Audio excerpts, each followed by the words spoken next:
Welcome back to CFN Live. Here's something perfect for St. Patrick's Day. The book, Treasures, Visible and Invisibles, is a collection of short stories, all centering on St. Patrick, but in very different ways.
That music will wake you up. Joining us now is one of the contributors to the book, T.M. Gaouette. Thank you so much for joining us.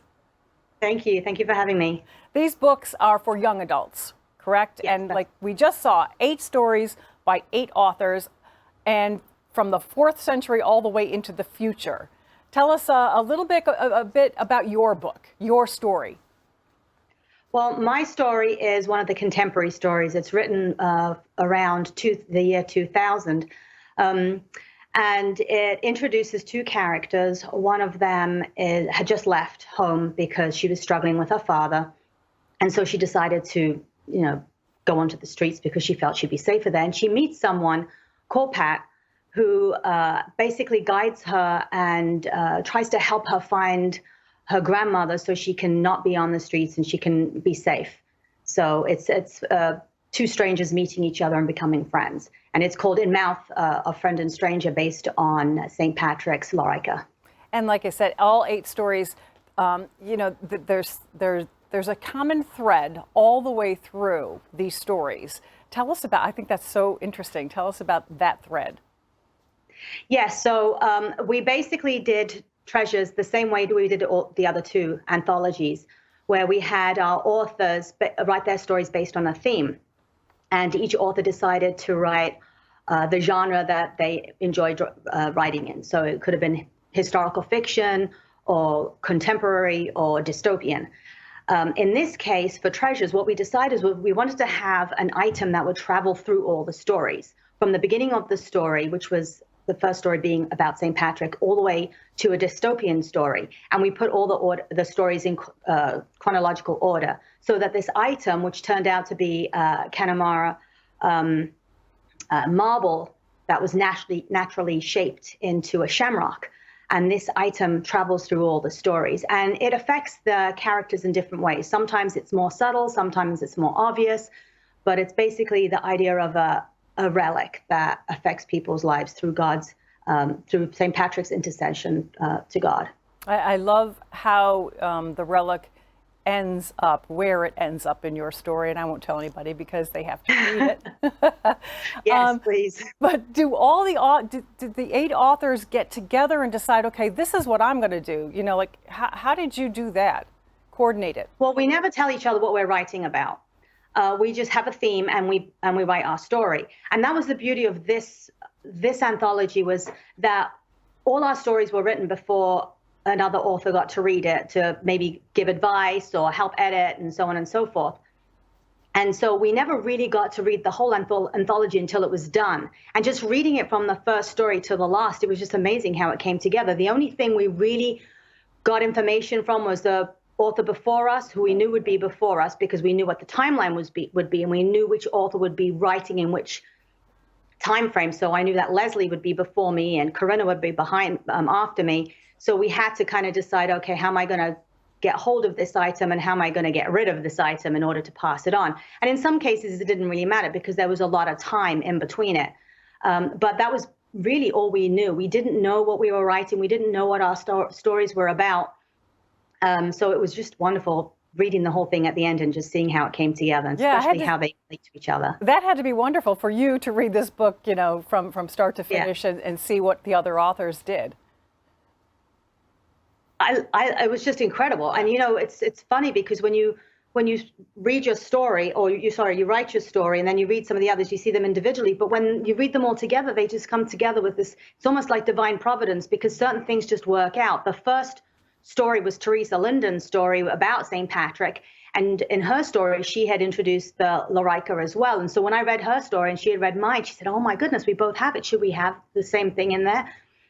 And I thought, let's just keep it, because then it shows not just how St. Patrick found the shamrock and passes that through all the stories, but how St. Patrick's lesson in the Lorica, the breastplate, his words about, you know, protection, travel through the story. And so that this boy, Pat, in my story, who really doesn't know that much about St. Patrick, was affected by his words. So the shamrock passes along, as well as St. Patrick's teachings. Yeah, your character Patrick didn't know that much about St. Patrick. I love that. So you're really dedicated to writing Catholic stories, stories for children and young adults. Tell me how that came about. Well, I've always loved to write, and it wasn't until I think this happens with a lot of Catholic writers, is that when they have children, you know, and you're trying to find stories that are good for your children to read.